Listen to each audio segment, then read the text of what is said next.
Welcome back to the channel. In this video, you will learn how to invite friends on the Mondly app using your phone. If you want to share the app with your friends and connect with them easily, Mondly provides a simple invite feature. First, open the Mondly app on your phone. Next, look at the bottom of the screen and tap on the profile icon. Then, click on the settings icon located at the top left corner. After that, scroll down through the settings menu until you find the option called Invite Friends. Tap on Invite Friends to open the invitation page inside the app. Next, tap on Find Friends to continue, then copy the invitation link provided by the app. Finally, share the copied link with your friends using messaging apps, email, or social media so they can join Mondly through your invitation.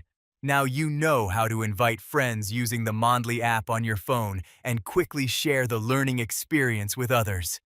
Thanks for watching, and see you in the next video.